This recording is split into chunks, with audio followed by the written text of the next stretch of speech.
नमस्कार दोस्तों, स्वागत है आपका आपके अपने exam Guru tips and tricks में। दोस्तों एनटीपीसी ग्रुप डी परीक्षा रीजनिंग के क्रैश कोर्स में आज हम वीडियो नंबर 11 करेंगे। और बहुत दिन से क्लासेस रुकी हुई थी और आज का जो टॉपिक है कोडिंग डिकोडिंग यानी कि कूट लेखन वाचन, बहुत इंपॉर्टेंट टॉपिक है। यहाँ से प्रश्न बनते हैं, अक्सर बच्चे गड़बड़ करके चले जाते हैं। गड़बड़ करने का रीजन जो होता है, असली जो कारण होता है वो ये होता है कि आप ये तो पढ़ लेते हो कि कैसे कोडिंग डिकोडिंग के प्रश्न लगाते हैं, लेकिन आप प्रश्नों की प्रैक्टिस नहीं करते। और कोडिंग डिकोडिंग टोटल डिपेंड है, बेस्ड है प्रैक्टिस पे। जितना टाइप के आप अलग अलग प्रश्नों को लगाओगे उतना आपका ये निखर के सामने आएगा। ठीक है, तो जो लोग पहली बार देख रहे हैं चैनल को सब्सक्राइब कर लेना, साथ में बेल का आइकन क्लिक कर लेना और वीडियो को लाइक करना मत भूलना। ठीक है, चलिए सेशन को शुरू करते हैं। लेकिन उससे पहले चाहेंगे कि अनअकैडमी यहाँ पर आपके लिए लाए। अगर जो आप एसएससी एग्जाम की तैयारी, एसएससी क्या किसी भी एग्जाम की तैयारी करो तो यहाँ पे प्रैक्टिस पीवाईक्यू टेस्ट सीरीज दे सकते हो। ठीक है, और ये एकदम फ्री ऑफ कॉस्ट होगा। कैसे फ्री हो जाएगा इसके बारे में हम बात करेंगे। तो कह सकते हैं यहाँ पे ये आपका जो होगा 7 दिसंबर से स्टार्ट हो जाएगा और ये चलेगा आपका मंडे टू फ्राइडे। और इसका आपका कंप्लीट एनालिसिस भी मिलेगा सेम डे में। तो अगर जो हम बात करें इसके हाइलाइट्स क्या है, तो एब्सोल्यूट यानी कि 15 इसमें टेस्ट आपको पीवाईक्यू जो होंगे वो फ्री ऑफ कॉस्ट होंगे। 40 मिनट में 40 क्वेश्चंस होंगे और इसका जो एनालिसिस मिलेगा वो अनअकैडमी के टॉप एजुकेटर के द्वारा मिलेगा और सेम डे में मिलेगा। और मंडे टू फ्राइडे यहाँ पे ये कंटिन्यूसली चलने वाला है एवरी। ठीक है, और यहाँ पे बात करें शेड्यूल्ड की इस बार की, तो यहाँ पे मंडे में देखो तो क्वांटिटी एप्टीट्यूड होगा यानी कि मैथमेटिक्स का होगा, ट्यूसडे में इंग्लिश का होगा, वेडनेसडे में रीजनिंग का होगा और थर्सडे एंड फ्राइडे में जीए एंड जीएस का टेस्ट होगा। यहाँ पे जाइए, एनरोल करने के लिए क्या करना है, डिस्क्रिप्शन में जाना, आपको एक लिंक मिलेगा उसको क्लिक करना। और यहाँ पे एक और बात ध्यान रखिएगा, प्रोमो कोड जरूर लगा दीजिएगा जो आप पहली बार अनअकैडमी पे ज्वाइन कर रहे हो, गुरु टिप्स, गुरु TIPS, ये प्रोमो कोड लगाती है आपको, ये फ्री हो जाएगा। अगर जो कोई भी कोर्स आप अनअकैडमी पे खरीदते हैं तो भी आप ये वाला प्रोमो कोड अप्लाई कर सकते हैं, आपको 10% डिस्काउंट मिल जाएगा। चलिए शुरू करते हैं सेशन को, बहुत इंपॉर्टेंट रहने वाला है। लगभग 28 से 30 प्रश्न आज हम करने वाले हैं कोडिंग डिकोडिंग की। कोडिंग डिकोडिंग पढ़ने से पहले हमें एक चीज जानना चाहिए कि हमें अल्फाबेट की रैंकिंग याद होनी चाहिए, अल्फाबेट का वर्ण क्रम याद होना चाहिए, वोवेल कितने होते हैं। ठीक है, ये सारी चीजें हमें पता होनी चाहिए। और जो अपोजिट होता है वर्णों का ये पता होना चाहिए, रैंकिंग कौन से क्रम पे कौन अच्छा रहता है, ये सारी चीजें पता होनी चाहिए। तब हम रीजनिंग को बहुत तेजी से, ये जो कोडिंग डिकोडिंग का टॉपिक है या अल्फाबेट का टॉपिक है, बहुत सारी चीजें कर सकते हैं। चलो यहाँ पे दिया है पहला प्रश्न आपका, एक निश्चित कूट भाषा में हम टार्च को ये लिखते हैं, टार्च को IDSNS लिखते हैं। और क्या दिया है, पिस्ता को हम क्या लिखते हैं, BUTHO लिखते हैं। तो उसी कोड भाषा में ब्लिंक को क्या लिखेंगे, तो अगर जो हम देखें TORCH है, टार्च को क्या लिखा है IDSNS। यहाँ पे टोटल कितने वर्ड है, 5 वर्ड है। तो आप देखोगे टी के बाद यहाँ पे आई लिखा है, तो टी के बाद आई तो रिलेशन वैसा कोई नजदीक में बन नहीं रहा है। ओ यहाँ पे भी है लेकिन यहाँ पे ये डी है, ओ नहीं है, कंफ्यूज मत होना। यहाँ पे डी है, कोई वैसा रिलेशन नहीं बन। लेकिन अगर जो आप ध्यान से थोड़ा सा देखोगे, जल्दीबाजी में प्रैक्टिस किए रहोगे तो आप देखोगे यहाँ यच है और यहाँ आई है। तो कहोगे एच के बाद आई आता है, हाँ आई आता है। सी के बाद डी आता है, हाँ डी आता है। और आर के बाद यस आता है, हाँ यस आता है। यानी कि इन तीनों में +1+1+1 क्रम आगे गया है। लेकिन ओ के बाद यन नहीं आता, एन के बाद वो आता है। तो यानी कि अगर जो ओ से हम यन पे आएंगे तो यहाँ पे -1 हो जाएगा और टी के बाद एस पे आएंगे -1 आएगा। यहाँ पे हमें पता चल गया इसमें किया क्या गया है। अब यहाँ पे दूसरा वाला दिया है, इसको हम मैच करके चेक कर सकते हैं कि क्या इसी तरीके से ये भी दिया है। और सेम सी बात है, क्वेश्चन अगर जो रेलवे में पूछा तो इसी तरीके से दिया होगा, आपको आगे करने की जरूरत नहीं है, आप डायरेक्ट करके आंसर मैच कर लो। तो क्वेश्चन क्या है, BLINK। तो यहाँ पे देखो के बाद क्या आता है, के बाद आपका आता है यहाँ पे एल हो गया। एन के बाद क्या आता है, एन के बाद ओ आता है, ओ आता है। आई के बाद क्या आता है, जे आता है। अब ये बताओ यहाँ तक आपने कर लिया, क्या इसको भी करने की जरूरत है? मुझे नहीं लगता, क्योंकि LOJ ऑप्शन में, LOJ ए वाले ऑप्शन में दिख रहा है और किसी में LOJ नहीं है। तो ऑप्शन नंबर ए इसका राइट आंसर हो जाएगा। आगे चले, क्वेश्चन नंबर 2 की बात करें। किसी निश्चित कोड भाषा में लेसन को क्या लिखा है, NGUQML के रूप में कोडित करेंगे। तो उसी कोड भाषा में पजल को कैसे लिखेंगे, चलिए देखते हैं यहाँ पे इसमें क्या किया गया है। तो देखेंगे अगर जो हम एल के बाद यन आता है, आई जे के एल के बाद एम एन, यानी कि एल के बाद +2 आगे जाने पे यन आ जाता है, +2 आगे जाने पे यन आ जाता है। क्या यहाँ पे ई के बाद जी आता है? हाँ, जी आता है। कब? जब +2 वर्ण आगे जाएंगे, +2 क्रम आगे जाएंगे तो आपका क्या आएगा? जी आ जाएगा। एस के बाद यू आता है? हाँ, यू भी आता है। कब?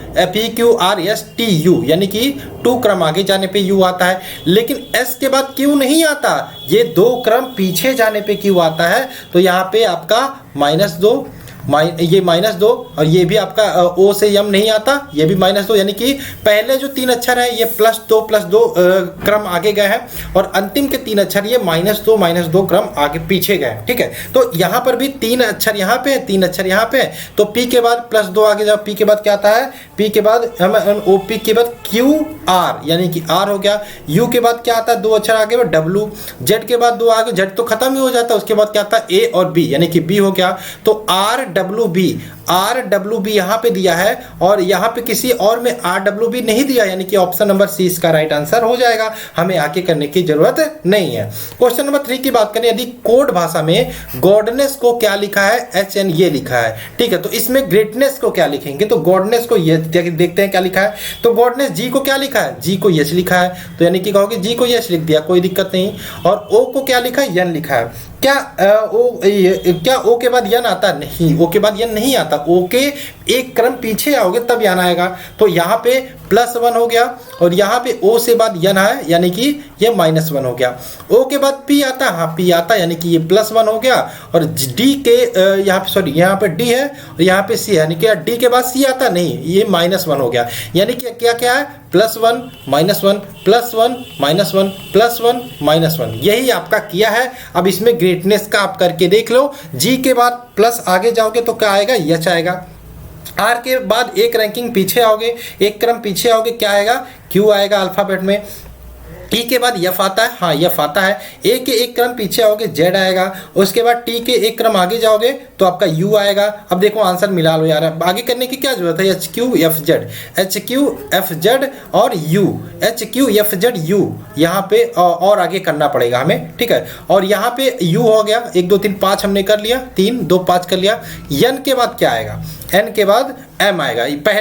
पहले की करेंगे ना, यहाँ पे हमने पहले किया था, आगे एक क्रम आगे गए थे तो यहाँ पे एक क्रम पहले आएंगे, तो यन के पहले यम आएगा। ठीक है, अब आगे आएंगे, यम सॉल्व कर लेते हैं। तो यहाँ पे देखना हमारा ऑप्शन नंबर ए मैच हो रहा है, यही आपका राइट आंसर हो जाएगा, हमें आगे करने की जरूरत नहीं पड़ेगी। क्वेश्चन नंबर 4 की बात करें, एक निश्चित कोड भाषा में क्लब को हमने FKTE से कोडित किया तथा देन को हमने WGDQ से कोडित किया, तो इसी कोड भाषा में ARIID को किस प्रकार से कोडित करेंगे? ठीक, अब इसमें देखो क्या करना, चलिए देखते हैं एक बार। सी के बाद हमारा एफ लिखा है, ठीक है, CLUB, ठीक है, इसको लिखा है FKTE लिखा है। ठीक, उसी के बाद यहाँ पे THEN है, देन है, और इसको हमने लिखा है WGDQ। क्या सी के बाद एफ आता है? हाँ सी के बाद एफ आता है, लेकिन कब आता है? जब सी से ABCDEF, यानी कि 3 क्रम आगे गए हो +3। एल के बाद के आता है, कहोगे हाँ एल के बाद के नहीं आता, पीछे जाने पे के आता है, यानी कि के बाद एल आता है, यानी कि ये -1 हो गया। यू के बाद टी आता है, नहीं टी के बाद यू आता है, तो ये भी -1 हो गया। बी के बाद ई आता है, हाँ आता है, +3 करने पे क्रम बन रहा है, आपको दिख रहा है, ये +3, ये -1 +3। अब इसको भी आप चेक कर लो, ये भी टी के बाद डब्ल्यू कब आएगा? +3 आगे जाने पे, और यहाँ पे देखोगे एन के बाद क्यू कब आएगा? +3 आगे जाने पे, यानी कि एक क्रम आपको पता चल गया। तो आप डायरेक्ट ARID को सॉल्व कर लोगे। ए के बाद +3 आगे जाओगे तो क्या आएगा? ए के बाद +3 आगे जाओगे डी आएगा, और डी के बाद +3 आगे जाओगे जी आएगा, यानी कि जिसमें स्टार्ट डी से हो खत्म जी से हो वही आंसर होगा। स्टार्ट डी से हो खत्म जी से हो, आपका ऑप्शन नंबर ए आंसर हो जाएगा। क्वेश्चन नंबर 5 की बात कर लेते हैं। एक निश्चित कूट प्रणाली में माइक्रो को हमने NHDQP लिखा तथा विड्स को ये लिखा, WIDES को XHEDT लिखा, तब स्टेंस को किस प्रकार लिखा जाएगा? ठीक है, तो ये इसको भी हम सॉल्व कर लेते हैं। चलिए देखते हैं क्या लिखा है। माइक्रो है, माइक्रो को क्या लिखा है NHD, यम को एन लिखा है तो यम के बाद एन आता ही है, तो यहाँ पे क्या किया +1 किया। आई को एच लिखा, क्या आई के बाद एच आता है? नहीं आता, एक क्रम पीछे जाओगे, एच के बाद आई आता है तो -1, सी के बाद डी +1 और यहाँ पे -1 +1 -1 ये किया है। तो अब यहाँ पे देखेंगे ये भी आपका सेम ही होगा, +1 -1 +1 -1, तो इसको भी हम यही कर देंगे, स्टेन्स को भी +1 -1, यानी कि एस के बाद एक क्रम आगे जाएंगे, क्या आएगा? टी आएगा, टी के बाद एक क्रम पीछे आएंगे, यस आएगा, ए के बाद आगे जाएंगे, बी आएगा और आई से एक क्रम पीछे आएंगे तो यच आएगा। तो TSBHOR यहाँ पे आंसर हो जाएगा, TSBHOR, यानी कि option number C. Question number 6 की बात करें, किसी कोड भाषा में हम चैरिटी को क्या लिखते हैं? BIDRXHH तथा फैक्ट्री को DBGTXQN के रूप में कोडित करते हैं। तो उसी कोड भाषा में हिस्ट्री को हम क्या लिखेंगे? तो यहाँ पे देख रहे हैं कुल कितने हैं? 7 वर्ड दिखाई दे रहे हैं। चलिए यहाँ पे चेक कर लेते हैं किया क्या गया है। CHARITY, ये चैरिटी लिखा हमने, इसको लिखा है BIDRXH। अब आप कुछ देख रहे हो यहाँ पे, सॉरी यक्स के बाद यहाँ पे यस है, तो यहाँ पे देख रहे हो ये 3 ये है, 3 ये है, 6 हो गया, 3 ये है, 3 ये 6 हो गया, 7वां जो बचा सेम का सेम डिट्टो उतार दिया, आर का आर, यानी कि कहीं ना कहीं इसका रिलेशन इससे हो सकता है। तो आप यहाँ पे ध्यान से देखो तो सी के बाद डी आ रहा है, डी आ रहा है, और ए के बाद बी आ रहा है, हाँ आ रहा है, और एच के बाद आई, यानी कि सी के बाद डी आता ही आता है, ए के बाद बी आता ही आता है, एच के बाद आई, यानी कि तीनों में +1 किया है इस प्रकार से। और इसी प्रकार से इसको भी चेक कर लेते हैं, क्या आई के बाद एच आता? नहीं, आई के पहले आता है, यानी कि -1 किया है, वाई के पहले एक्स आता है, ये आता, ये यहाँ पे -1 किया है और ये सेम डिट्टो उतार दिया है। तो इसी प्रकार से हम इसको सॉल्व कर लेते हैं, हिस्ट्री को HISTORY, ठीक, यहाँ पे 3 ये हो गया, 3 ये हो गया, टी को डिट्टो टी उतार दो, कोई दिक्कत नहीं। एच के पहले, एच के बाद क्या आता है एक क्रम आगे जाने पे? एच के बाद क्या आता है यहाँ पे? तो एच के बाद आता है आई, एस के बाद क्या आता है? टी, और आई के बाद क्या आता है? जे। तो एक बार मिला लो, देखो TJIT ऑप्शन नंबर यहाँ पे दिखाई दे रहा है सी भी दिखाई दे रहा है और डी भी दिखाई दे रहा है। चलो आगे भी सॉल्व कर लेते हैं एक क्रम। तो वाई को हम एक क्रम माइनस पीछे जाएंगे तो यहाँ पे क्या आएगा? एक्स आएगा, यानी कि एक्स वाला आंसर हो जाएगा ऑप्शन नंबर डी। देखो जहां पर भी आपको लगे कि यहाँ पर आंसर मिल जा रहा है वहीं पे क्वेश्चन को सॉल्व करना मत करो, बंद कर दो, क्योंकि इसको आप सॉल्व करोगे आपका 10-12 सेकंड और बर्बाद जाएगा, आपको समय बचाना है। क्वेश्चन नंबर 7 की बात करें, यहाँ पे क्या है? ल्यूट को म्यूट लिखा है, देखो यूटीई सेम उतार दिया है। गेट को हेट लिखा है, एटीई सेम उतार दिया है। एल के बाद एम आया, एल के बाद एम आता है, कहोगे हाँ एल के बाद एम आता है। जी के बाद एच आता है, हाँ आता है। तो बी के बाद क्या आता है? सी आता है, और एल यू ई उतार दोगे, क्लू हो जाएगा। तो क्लू ऑप्शन नंबर ए दिया है, ये आपका राइट आंसर हो जाएगा।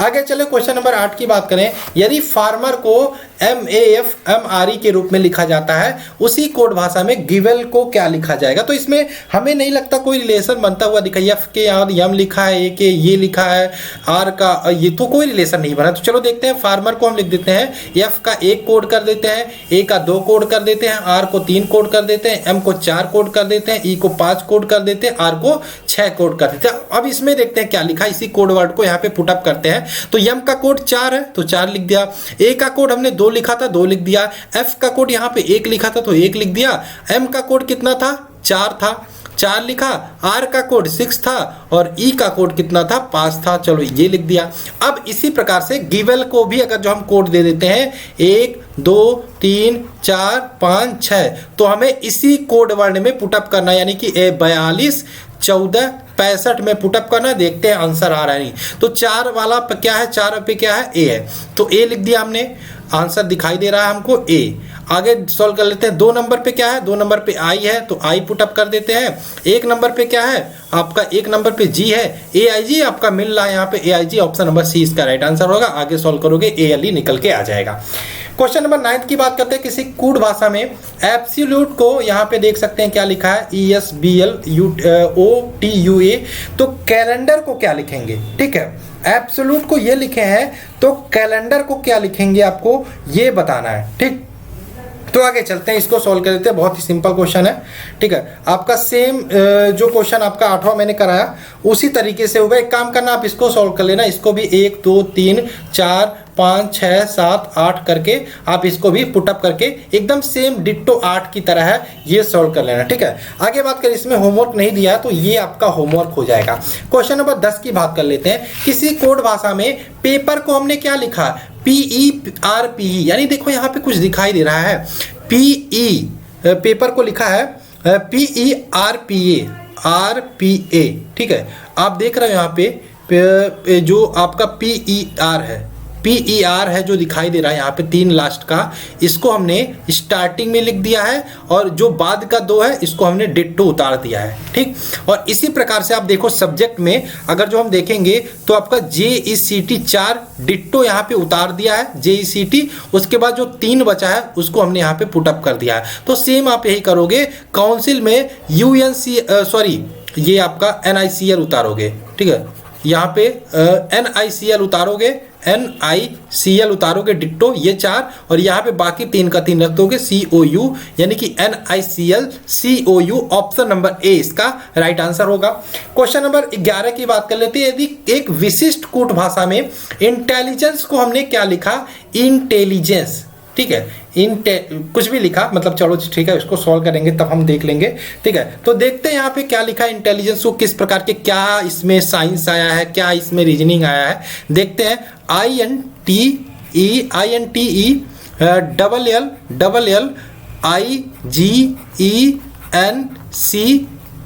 ठीक है। इंटेलिजेंस को क्या लिखा है, ETNIGILLECNE लिखा है, ठीक है। इसमें देखते हैं क्या किया है। अगर जो हम देखेंगे, ठीक है, अगर जो हम देखेंगे तो आप देख रहे हो यहाँ पे यहाँ पे लास्ट में E है, यहाँ पर भी है, लेकिन यहाँ पर भी E है। क्या यहाँ पे आप देखो कुछ समझ में आ रहा है, यहाँ पे नहीं समझ में आ रहा है, ठीक है, आप कहोगे, लेकिन यहाँ पे एक चीज़ पकड़ में आ रहा है। यहाँ पर देखोगे जो इस 4 को हम अलग कर देते हैं तो आपका देखो अपोजिट देखो ETNI, तो यहाँ पर भी ETNI है। चलो यहाँ पे 4 का, ये 4 का अपोजिट हो गया। क्या इस 4 का अपोजिट यहाँ पे दिया है, हाँ दिया है, क्यों नहीं दिया है, और 4 4 ही है, यानी कि 12 वर्ड है। तो यहाँ पे देखो बन गया आपका, क्या किया गया है आपके समझ में आ गया, ठीक। अब यहाँ पे देखो पहला इसका ये 4 का अलग, इसको हमने अलग किया, इस 4 को अलग किया, इस 4 को अलग किया, इस 4 का अपोजिट यहाँ पे दिया है, और इस 4 का अपोजिट यहाँ पे दिया है, और इस 4 का अपोजिट यहाँ पे दिया है। तो सेम, अब इसमें मुझे नहीं लगता कोई दिक्कत होगी, आप मैथमेटिक्स में कर लोगे। इस 4 को बांटोगे अलग, इस 4 को बांटोगे अलग, इस 4 को बांटोगे अलग, यानी कि आंसर क्या होगा, HTAM, यानी कि ऑप्शन नंबर सी। उसके बाद क्या आएगा, TAME, यानी कि ऑप्शन नंबर सी इसका राइट आंसर। एक बार पकड़ लिया आपने, क्या देखो ये सारी चीजें पकड़ोगे कब, सीखोगे कब, जब आपकी प्रैक्टिस रहेगी, ठीक। आगे बात करें, क्वेश्चन है आपका, किसी सांकेतिक भाषा में LIRG को गर्ल लिखा जाता है तो BAML को क्या लिखा जाएगा, ठीक।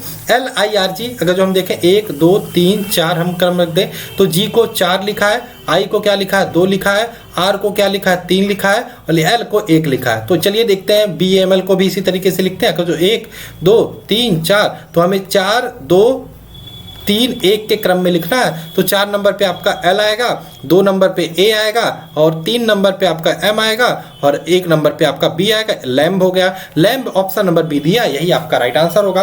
क्वेश्चन नंबर 13 की बात करें, प्रिंसिपल शब्द को ये आपका लिखा है तो आपका एडोलेंस, ये जो शब्द दिया इसको आप क्या लिखोगे, ठीक है। तो देखो इसको भी आप इसी तरीके से कर लेना, 1 2 3 4 5 6 7 8 9, इसी प्रकार से कर लेना, ये भी आपका सॉल्व हो जाएगा, ठीक। क्वेश्चन नंबर 14 की बात करें, एक कूट भाषा में वर्ड को हमने ये लिखा, उसी प्रकार से टर्म को हमने ये लिखा, तो कूट भाषा में गिवन को हम क्या लिखेंगे, ठीक है, गिवन को क्या लिखेंगे। तो देखो वर्ड को हमने ये लिखा है, तो W के बाद क्या यक्स आता है, W यक्स पढ़ते हो तो यक्स आता है, यानी कि +1 किया गया है।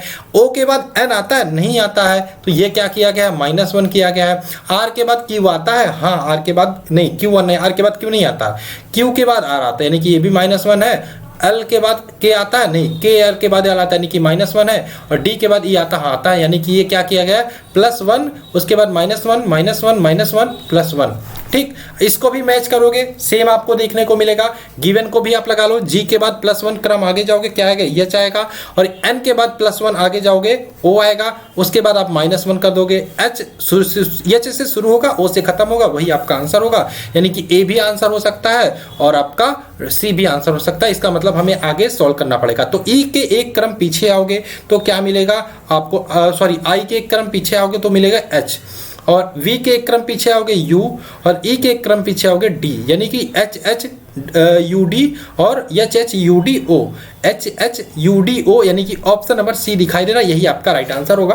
क्वेश्चन नंबर 15 की बात करें, एक विशिष्ट कुछ भाषा में कैरेक्टर को हमने ये लिखा, ठीक, और चिल्ड्रन को हमने ये लिखा, तो उसी कुछ भाषा में हीरालाल को क्या लिखें। देखो हीरालाल के जितने भी वर्ड हैं कहीं ना कहीं इसमें और इसमें मिल जाते हैं, ठीक है, H भी मिल जाता है, आई भी मिल जाता है, आर भी मिल जाता है, ए भी मिल जाता है, एल भी मिल जाता है, ए भी मिल जाता है, एल भी मिल जाता है। तो चलिए देख लेते हैं एच को किस वर्ड से डिनोट करें। तो एच देखेंगे CH, एच को हमने यहाँ पे 4 से डिनोट किया है तो 4 लिखा। आई को किससे डिनोट करेंगे, यहाँ पे देखेंगे HI है, यानी कि 8 से डिनोट करेंगे, 4 8 हो गया। आर को किससे डिनोट करेंगे, आर, यहाँ पे देखेंगे आर का आपका लास्ट से तीसरा है, लास्ट से तीसरा यहाँ पे 6 है। उसके बाद बात करें ए को किससे दिखेंगे, यहाँ पे चेयर में देखेंगे आपका 1 है, 4 8 6 1, 4 8 6 1, एल आप देखोगे यहाँ पे चौथा है चिल्ड्रन में, और यहाँ पर चौथा 5 है, यानी कि 5 और 1 होगा और 5 होगा। Option number B, option number B इसका, सॉरी ए आपके किससे डिनोट किए हो, ए को 5 से और ये 5 से, और यहाँ पे ये सही है, ऑप्शन नंबर 20 का राइट आंसर हो जाएगा। क्वेश्चन नंबर 16 की बात करें, लंदन को हमने ये लिखा, ठीक है। अब लंदन की बात करें, अल्फाबेट में क्रम की बात करें तो आप देखोगे अल्फाबेट में क्रम 12 होता है, लेकिन इसको हमने 24 लिखा, तो 12 दूना 24 क्या होगा। ओ का क्रम की बात करें, ओ का क्रम 15 होता है, तो यहाँ पे 30 लिखा, 15 दूना 30, यानी कि 2 से मल्टीप्लाई किया होगा। एन के क्रम की बात करें 14 होता है, लेकिन यहाँ पे 28 लिया, यानी कि यहाँ पे भी 2 से मल्टीप्लाई किया होगा। डी का क्रम 4 होता है, यहाँ पे क्या लिखा 8 लिखा, यानी कि 2 से मल्टीप्लाई किया होगा। ओ के क्रम की बात करें कितना होता है, 15 होता है, यहाँ पे मल्टीप्लाई 2 किया होगा तभी तो 30 लिखा। एन की बात करें, इसका क्रम क्या होता है 14 होता है, यानी कि 2 से मल्टीप्लाई किया तभी तो 28 लिया। अब आपके पकड़ में आ गया, यहाँ पे ये कब कर पाओगे, जब आपको याद होगी ये क्रम, वो किस क्रम पे कौन सा वर्ड आता है। फ्रेंड्स की बात करें, एफ का क्रम क्या होता है, एफ का क्रम 6 होता है, तो 6 गुणा 2 यानी कि 12 हो गया। ये आर का क्रम क्या होता है, आप कहोगे सर आर का क्रम 18 होता है, 18 गुणा 2 यानी कि 12 के बाद आपका 36 हो गया। उसके बाद कहोगे ए का क्रम 1 होता है, तो 1 गुणा 2, तो आपका क्या निकल के 2 हो जाएगा। उसके बाद यन की बात करें, यन का क्रम कितना होता है 14 होता है, तो 14 गुणा 2 यानी कि ये 28 हो गया। उसके बाद आप देखोगे सी, यानी कि सी का 3 होता है, 3 गुणे 2 यानी कि ये 6 हो गया। ई का क्रम क्या होता है 5 होता है, या 10 हो गया। यही आपका आंसर होगा 12 36, देखो 12 36 2 28 6 10, ऑप्शन नंबर सी। आगे चले, क्वेश्चन नंबर 17 है, ए को 5, बी को 6, सी को 7 और डी को 8 लिख रहा है। देखो ए का क्रम होता है आपका 1 होता है, ठीक है, बी का क्रम 2 होता है, सी का क्रम 3 होता है, डी का क्रम 4 होता है, लेकिन ए को क्या लिखा 5 लिखा, यानी कि +4 जोड़ा होगा तभी तो 5 लिखा।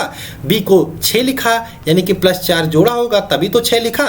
सी को 7 लिखा, यानी कि +4 जोड़ा होगा, और यहाँ पे 4 में भी +4 जोड़ा तभी तो 8 लिखा। ठीक, अब 16 को क्या होगा, 16 5 27 29 9 को क्या लिखेंगे, तो सब में से क्या करो 4 पहले घटा दो, 4 घटा दो, 4 घटा दो, 4 घटा दो, 4 घटा दो, 4 घटा दो, तो क्या आया 16 में से 4 गया 12 आया कि नहीं।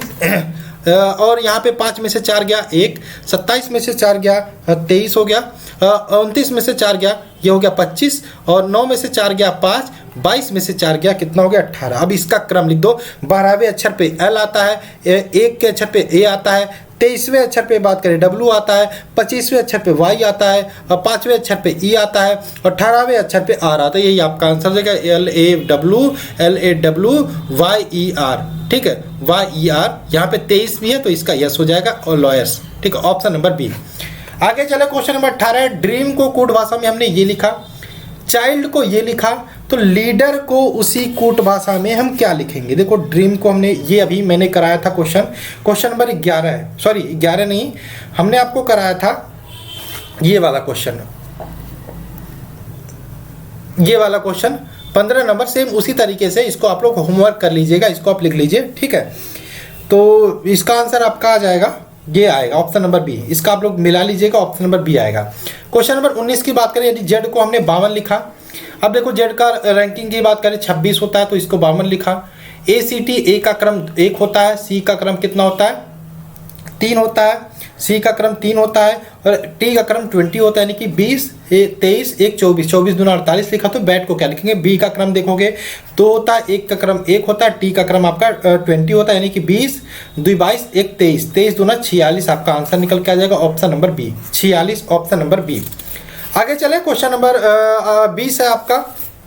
20 को करते स्टेबल को कूट भाषा में हम ये लिखते हैं, लेबर को देखो ये वाले क्वेश्चन की बात करें, इसको भी मैं नहीं कर रहा, ये भी आपका HW है। ये कैसा है, क्वेश्चन नंबर 26 की तरह है, क्वेश्चन नंबर 22 की तरह है, जैसा मैंने बताया सेम आपका उसी तरीके से होगा। 21 की बात करें, अगर जो ASHA बराबर है 29 के और विनय भूषण किसके बराबर होगा, तो ASHS की बात करें तो A का क्रम 1 है, ठीक, और यस का क्रम आपका 19 है और एच के क्रम की बात करें तो ये आपका 8 है और ए का क्रम ये है, अगर जो 19, 20, 21, 60 यानी कि जोड़ोगे तो 29 निकल के आएगा। इसी प्रकार से इसको, ये लंबा प्रोसेस है, बहुत लंबा क्वेश्चन है, टाइम ले लेगा। अगर जो आपको याद रहेगा फिर भी आपको जोड़ने में टाइम लगने वाला है, तो याद रहेगा तो जल्दी करोगे। वी का क्रम क्या होता है, वी का क्रम 22 होता है, ए का क्रम 1 होता है और एन के रैंकिंग की बात आई है, आई का 9 होता है और एन का जो होता है 14 होता है पोजीशन, ए का 1 होता है, वाई की बात करें 25 होता है, बी का 2 होता है, एच की बात करें तो आपका एच का 8 होता है, यू की बात करें यू का 21 होता है, एस की बात करें 19 होता है, एच की बात करें एच का 8 होता है, आई ए की बात करें 1 होता है और एन का 14 होता है। इसको आप जोड़ोगे तो 144 निकल के आएगा, option number C. Question number 22 की बात करें, यदि किसी कूट भाषा में ये लिखा, इसको आपने ये लिखा तो उसी कूट भाषा में पिकनिक को क्या लिखेंगे। अभी इसको भी मैं नहीं करूंगा, 22 और 26 की तरह सेम है। और बात करें इनफैक्ट आपका ये 20 की तरह भी है आपका, सॉरी हाँ 20 की तरह भी है, ठीक, ये सेम क्वेश्चन है। आगे चले, 23 नंबर क्वेश्चन है, बैट को अपने हमने 69 लिखा, बैट को क्या लिखा 16, इसका कलर थोड़ा सा हम चेंज कर लेते हैं, ये वाला कलर करते हैं। तो बैट को हमने 69 लिखा, क्या लिखा बैट को 69, बुक को 172। तो बैट को 69 कैसे लिखा, बी का क्रम 2 होता है, ए का क्रम 1 होता है, टी का क्रम 20 होता है, तो आप इसको जोड़ोगे तो 23 आएगा। तो 69 कैसे लिखोगे, 23 गुणा 3 करोगे तभी तो 69 होगा, ठीक है चलो ठीक लेते हैं। तो 23 गुणा 3 किया है, 3 क्यों किया तो अभी हम देख लेते हैं, आगे सॉल्व करते हैं। बुक को BOOK है, बुक को क्या होगा वो 172 लिखा, तो बुक का बी बराबर 2 होता है, ओ का क्रम होता है 15, फिर ओ का क्रम होता है 15 और के का क्रम होता है 11। तो 15 दूना 30, 40, 1 41, 42, यानी कि 43 आ रहा है। अब 43 गुणा 3 करोगे तो 172 नहीं निकल के आएगा, लेकिन 43 गुणा 4 करोगे तो 172 निकल के आएगा। अब समझ में आ रहा है आपका, यहाँ पे 3 से गुणा किया, यहाँ पे 4 से, तो देखो यहाँ पे बैट में 3 ही वर्ड है ना, तो 3 वर्ड है यानी कि 3 से गुणा किया और यहाँ पे 4 वर्ड है यानी कि 4 से गुणा गया। तो पेन की बात करें PEN, ये इसमें किससे गुणा करोगे 3 से करोगे। पी का क्रम कितना होता है 16 होता है, ई का 5 होता है और एन का कितना होता है 14। इसको जोड़ोगे 35 हो जाएगा, 3 से गुणा करोगे 105 निकल के आ जाएगा, ऑप्शन नंबर बी। ठीक, देखो टेलीग्राम ग्रुप जरूर ज्वाइन कर लेना, लिंक आपको डिस्क्रिप्शन में मिल जाएगा, उसी में आपको PDF मिलती रहेगी। यदि रांची को दिल्ली कहा जाता है, दिल्ली को मुंबई कहा जाता है, मुंबई को देहरादून का, ये इस क्वेश्चन को ध्यान से पहले पढ़ लेना, ठीक है, आपको पेन उठाने की जरूरत नहीं पड़ेगी। देहरादून को नागपुर कहा जाता है, नागपुर को मेरठ कहा जाता है, तो गेटवे ऑफ इंडिया कहाँ पे है, तो गेटवे ऑफ इंडिया कहाँ पे है, मुंबई में है, मुंबई में है। अब देखो मुंबई को क्या कहा जाता है, देखो मुंबई को क्या कहा जाता है, रांची को दिल्ली, दिल्ली को मुंबई कहा जाता है, लेकिन मुंबई को देहरादून कहा जाता है, तो देहरादून इसका राइट आंसर होगा। आगे बात करें, यदि पुलिस को शिक्षक कहा जाए, शिक्षक को राजनीतिज्ञ कहा जाए, राजनीतिज्ञ को डॉक्टर कहा जाए, डॉक्टर को वकील कहा जाए और वकील को सर्जन कहा जाए, तो अपराधी को कौन पकड़ेगा। सबसे पहले देखो अपराधी को पकड़ता कौन है, अपराधी को पुलिस पकड़ता है। और पुलिस को क्या कहा गया है, तो पुलिस को शिक्षक कहा जाए और शिक्षक को राजनीतिज्ञ, तो सिंपल लिखा है पुलिस को शिक्षक कहा जाए, तो शिक्षक ही आंसर हो जाएगा, ऑप्शन नंबर सी। आगे चले, किसी कोड भाषा में स्यूरिनिक, यहाँ पे हम इसको सॉल्व करने की कोशिश करते हैं, SUE, स्यूरिनिक, स्यूरिनिक का अर्थ है सी इज ब्रेव, ब्रेव, ठीक है। अब आगे है पाई SOR और रीनिक, इसका अर्थ क्या है, इसका अर्थ है C is always, ALWA always smiling, ठीक है, सी इज ऑलवेज स्माइलिंग। उसके बाद देखते हैं यहाँ पे आगे क्या है, सोर री जी, JHI है, ZHI, इसका अर्थ क्या है, is always, ALWA always cheerful. तो आपको बताना स्माइल का कौन सा कोड प्रयोग किया गया है। सबसे पहले हम बात करें, अगर जो हम देखें इसमें 1 को और 3 को हम मिला के देखें, 1 को 3 को मिला के देखें, SOR है इसमें, तो यहाँ पे देखेंगे री यहाँ पे कॉमन है, री यहाँ पे कॉमन है, यानी कि अगर जो यहाँ पे री कॉमन है तो इसमें भी कोई ना कोई कॉमन होगा। तो यहाँ पे देखोगे इज कॉमन आ रहा है, तो यानी कि री को हमने इज से डिनोट किया है, ये आपको पता चल गया। री को हमने इज से डिनोट किया है। इसी प्रकार से आप देखोगे तो यहाँ पे सी की बात करें, सी यहाँ पर भी है, यहाँ पर भी है, इसमें भी एक कॉमन है, क्या कॉमन है, निक कॉमन है। तो आप देखोगे SHE को हमने निक से डिनोट किया है, ठीक। और इसी प्रकार से आप देखोगे क्या पूछा है, स्माइलिंग का पूछा है, ठीक है। ऑलवेज यहाँ पर है, ऑलवेज यहाँ पर भी है, इसमें कॉमन क्या है, तो इसमें देखोगे आपका SOR कॉमन है, ठीक है। तो SOR आपका ऑलवेज हो जाएगा, ऑलवेज हो जाएगा। तो आपसे स्माइलिंग का पूछा तो स्माइलिंग का ये दिया है, तो आपका सी देखो, ऑलवेज का आपका ये हो गया, ऑलवेज का आपका SOR हो गया, और इज का हो गया आपका, इज का री हो गया, ये तो हो गया। और यहाँ पे क्या पूछा आपसे, स्माइलिंग का, तो स्माइलिंग का आपका यहाँ पे निकल के आ जाएगा, क्या आ जाएगा, पाई, पाई, यानी कि ऑप्शन नंबर ये हो जाएगा, ठीक, ऑप्शन नंबर ए हो जाएगा। और यहाँ पे ऑप्शन नंबर डी ये हो जाएगा, ठीक, पाई। आगे बात करें, इसी प्रकार से आप करोगे, इसमें कोई और वो नहीं है, मतलब क्या बोलते हैं, ब्रह्मास्त्र नहीं है, ऐसा कोई ट्रिक नहीं है इसका, ये आप सिंपल तरीके से ध्यान लगा के अच्छे से कर सकोगे, आपका दिमाग खाली रहेगा तो इसमें गलतियाँ नहीं होंगी। क्वेश्चन नंबर 27 की बात करें, कोड भाषा में गो टू स्कूल को 125 लिखा है, स्टडी इन रूम को 146 लिखा है, रन टू स्कूल को 135 लिखा। तो इसमें देखो गो टू स्कूल है, रन टू स्कूल है, यानी कि स्कूल और टू इसमें दो कॉमन है, दो कॉमन है, टू स्कूल और टू स्कूल दो कॉमन है, तो क्या कॉमन नहीं है, गो। तो यहाँ पे देखो आपका 1 और क्या कॉमन है, 5, 1 और 5 यहाँ पर भी है, यानी कि यहाँ पर गो को आपका 2 से डिनोट किया है, और यहाँ पे रन को किससे डिनोट किया है, रन को डिनोट किया 3 से, ठीक। अब ये पता चल गया। रन पूछा भी है आपसे, रन को किससे डिनोट करेंगे, 3, तो डायरेक्ट ऑप्शन नंबर सी लगा दोगे। क्वेश्चन नंबर 28 की बात, अब देखो ये सॉरी ये 28 कहाँ गया, 27 के बाद 29 आ गया, सॉरी माफ कीजिएगा। इस वाले क्वेश्चन को आप कर लीजिएगा, ठीक है। आप एकदम देखो ए को यहाँ पे परसेंटेज से डिनोट किया, और यहाँ पर भी ए को परसेंटेज से डिनोट किया है। अगर जो बात करें, ठीक, और कुछ मैच नहीं कर रहा, तो टी को बात करें, टी को यहाँ पे देखो, टी को लास्ट है 2 से डिनोट किया है, तो 2 हो जाएगा। ई को किससे डिनोट किया है, ई को यहाँ पे 4 से डिनोट किया, तो ये 4 हो जाएगा, ठीक। 4 हो गया, 24 हो गया। और ई आर को किससे डिनोट किया, तो आर देखोगे यहाँ पे मिलेगा सेंटर में, तो @ यानी कि 2 4 @ ऑप्शन नंबर यहाँ पे डी निकल कर, यही आपका राइट आंसर हो। तो इतने ही क्वेश्चन थे, तो आशा है आपको ये सेशन अच्छा लगा होगा। तो वीडियो को लाइक करना मत भूलिएगा, साथ में अनअकैडमी का PY की टिप्स सीरीज है उसको भी ज्वाइन करना मत भूलिएगा। प्रोमो कोड जरूर अप्लाई करिएगा, गुरु टिप्स, ठीक। आपको टोटली फ्री मिलेगा, तो फ्री मिल रहा है तो फ्री का कोई चीज़ वैसे भी छोड़ना नहीं चाहिए। चलिए मिलते हैं नेक्स्ट वीडियो में। जय हिंद दोस्तों, जय भारत।